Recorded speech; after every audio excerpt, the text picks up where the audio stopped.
the third round is ano? that politicians should never compromise their principles even if it blocks their solutions. Again, the motion is that politicians should never compromise their principles even if it blocks Sabi their ko sa inyo solutions.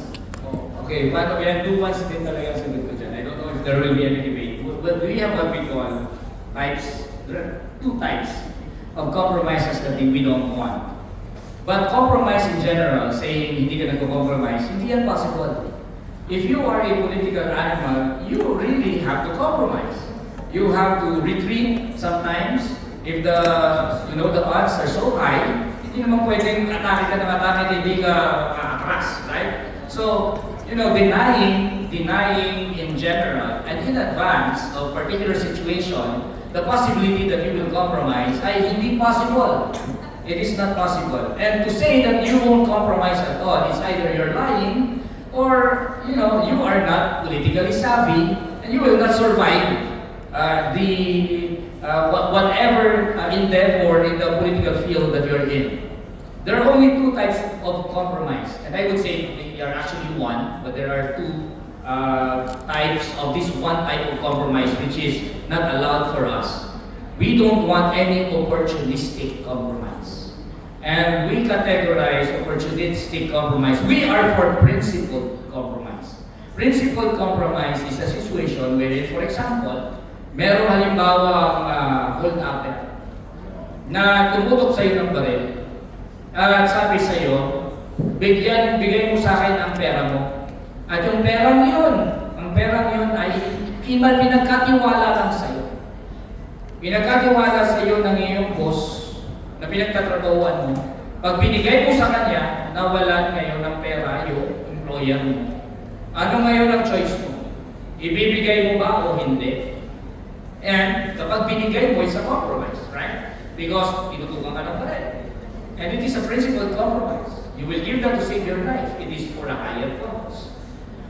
What is opportunistic compromise? Opportunistic compromise is compromise simply for you to get benefit.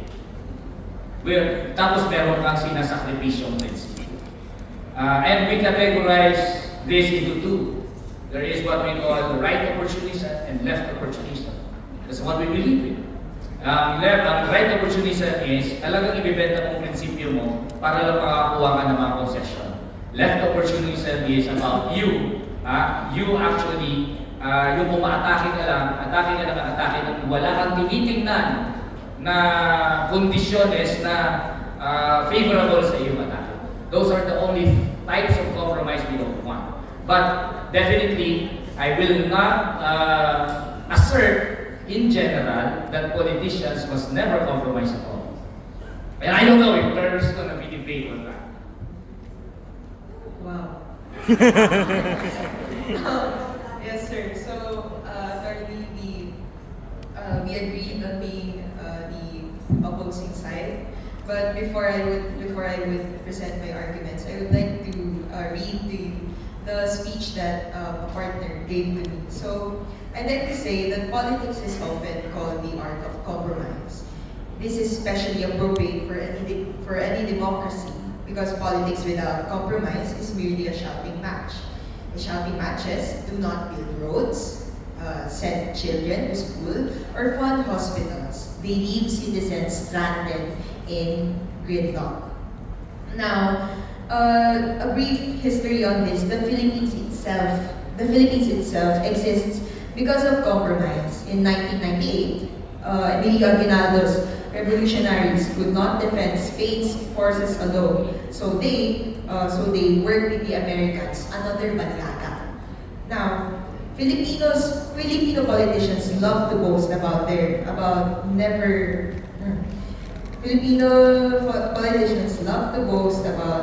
never looking down, but standing still while your country starves is simply cowardice in disguise.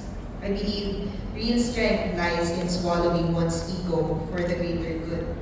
Now, are we familiar with the Hunger Games? The Hunger Games, there's a question there wherein, would you choose purity or the betterment of the people who are hungry, of the people who are dying? But to continue my speech, I'd like to say again that policies passed without compromise rarely survive. Policies passed without compromise rarely survive. They get repeated the moment the other side takes power. But when both sides have a stake or a middle ground, sir, laws endure. Now, attorney, ano yung tanong ko? Okay, attorney, this is especially true for us in Benguet State University, where the mood swings and the numbers of students who can enroll and acquire free tuition depends on politicians. The free tuition bill was a compromise, sir. It was signed by Duterte the evil and sponsored by Bam Aquino the good. Therefore, compromise is not the enemy of conviction. It is the instrument through which conviction achieves reality. Without it, democracy collapses into paralysis. But with it, we inch, sometimes crawl towards progress. Now, true leadership isn't about winning every fight, but about ensuring that the people do not lose. Attorney, the end justifies the means. I would like to ask you, sir, and kung pwede lang po, parang tama lang po or no,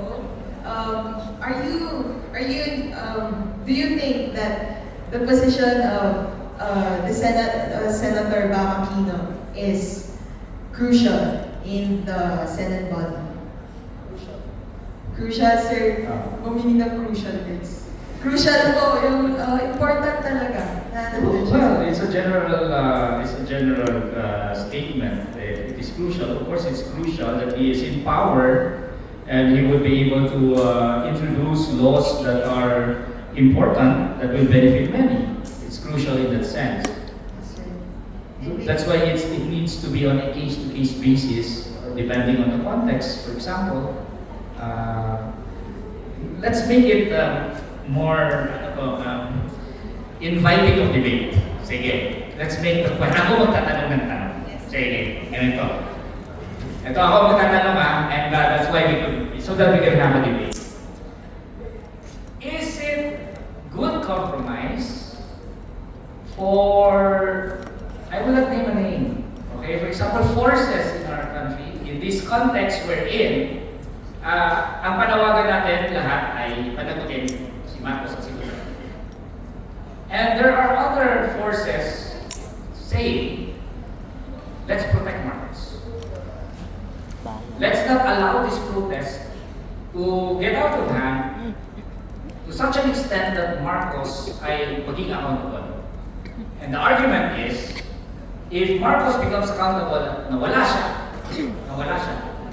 ay si Sara Duterte magiging president. Now, that is now the question. Is it now a good compromise to talk to Marcos and say, hey, we're going to protect you regardless of whatever evidence that will come out. We're not gonna allow the process to get to you because we are for a higher result here, and we preserve our gains, and we must prevent at all costs Sara Duterte from taking power. Now that's a concrete situation where we can have a debate. Is that compromise good compromise or bad compromise? Sir, thank you.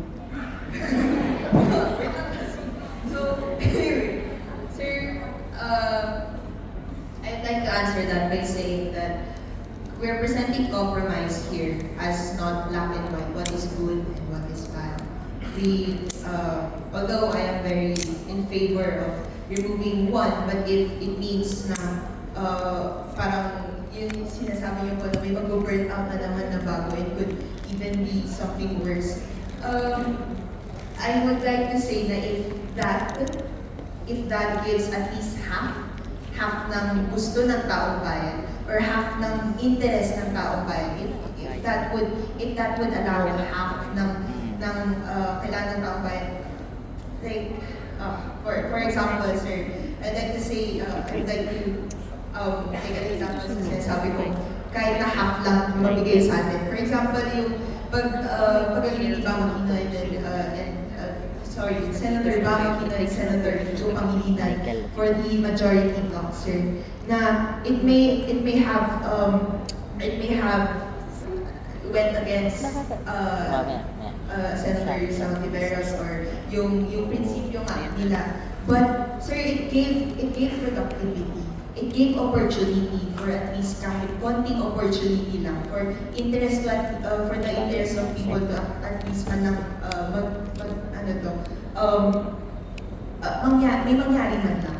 Kaysa sa sige sila na lang dalawa yung nandun para and then when someone comes, a savior, divine savior comes na can actually demolish the two, doon na tayo magtitiwag. But sir, the urgency kasi is that people are suffering now, and then it's not people can hold it longer. So I think that compromise is not black and white. It's necessary inherent in the part of the government kasi that is why the government consists of many minds, right? The government consists of many party lists, but even in those party lists, many minds pa rin yung nandun. So, like, with that, we have to compromise and we have to give what the people deserves. And if what the people deserves is, if what we can give for now is paunti-unti, at least, or no, not at least, but that would say, then pa rin na we're serving the people. We're serving what the people, deserves. And, wow, thank you, sir. Makikipag-galit pa rin po ako, may mga nalista po kasi ako. Ano po po yung... Okay, meron pa ba ako? May time pa? Yeah. Okay, well, I'm not talking about yung majority ni Bama Kiko, ano? And I will tell you categorically that I don't believe it was a bad compromise for them to become part of majority in order to get chairmanships of committees where they could be useful. But for me, I think it is unprincipled. In a time wherein all of us are calling for accountability, and in a time wherein evidence already points out to the fact that both are guilty of corruption, both the Marcos camp and the Duterte camp, it is simply unprincipled for any political force right now to deny the development of the investigation and will seek to defend Marcos and will hitch their own credibility to the defense of Marcos. Ano mangyayari yan? You will fail together with Marcos. You will sink together with Marcos kasi i-niche mo yung sarili mong political future sa kanya. Talagang kinumit mo na ang sarili mo to defend him. Now, regardless kung ano ang sinasabi ng ebidensya at sinasabi ng ebidensya ay dapat maparusahan siya, magkaroon siya ng accountability, talagang sinabi mo na sa sarili mo, ayoko siya mawala. Regardless kung ano sinabi ng ng mamamayang Pilipino na panawagan nila ay dapat managot lahat, that means even Sara Duterte, talagang insistent ka pa rin na hindi, depensa natin si Marcos at all costs, and that's what they're saying. At all costs. Diba? Kasi ibig sabihin nun, hinuhold back mo ang mamamayang Pilipino na maging agents of change, na will act in order to ensure accountability. Hinuhold back mo yung action nila. Sasabihin mo sila, wag mong sigilin si Marcos, wag. Hinuhold back mo sila kahit na handang-handa silang sigilin si Marcos. Inaalay mo ang kilusan na nabubuo, ang mass movement na nabubuo, for the protection of Marcos when in fact objective conditions no longer call for that. That's why it is opportunistic compromise. It is what I will call right opportunism, and that's the kind of compromise that I really detest. Not the compromise of Bama Kiko about chairmanships. Not that. But this one is really opportunistic compromise that I witnessed. Time pa po ba at 3 minutes. Sir, talking about, I can't really report you on that. But like, can I shift the topic? Since you were talking about sino ba dapat yung pananagutan ko. But can I ask, sir, are you in favor po sa Vizcayas being the state witnesses? No.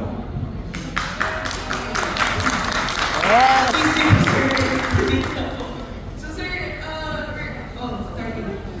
we're talking about compromise. So if hindi po kasi if we just let go of the opportunity of having the Vizcayas as the state witnesses po, paano po natin malalaman yung information? Sino po ba yung nagsabi kanina na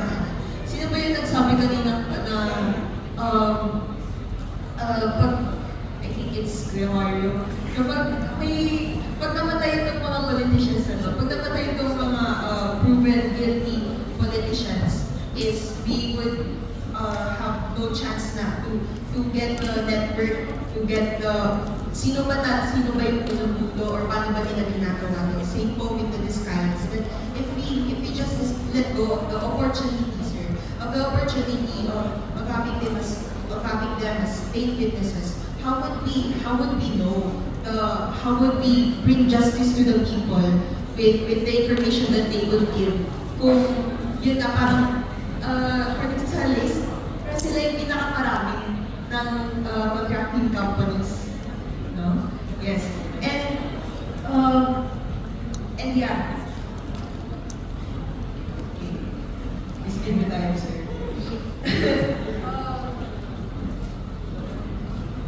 I mean, ayokong i-let go. Parang meron pa po kasi. Pasensya na po.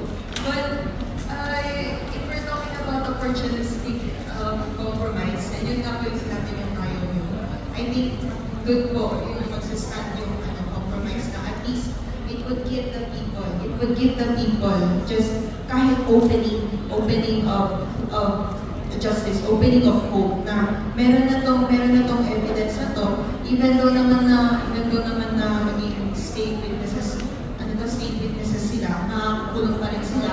And we're also seeing right now na since may mga nag-drop na names, yung politicians, Cheese Escudero is even dropping names because of the pressure of these information, of these evidences. And by these evidences din po, dito din humugot yung mga tao na, oh my ganito pala. Even yung mismong gumawa ng krimen, siya yung nagsabi na. So, sorry sir for the kaguluhan po ng aking speech. Thank you po, sir.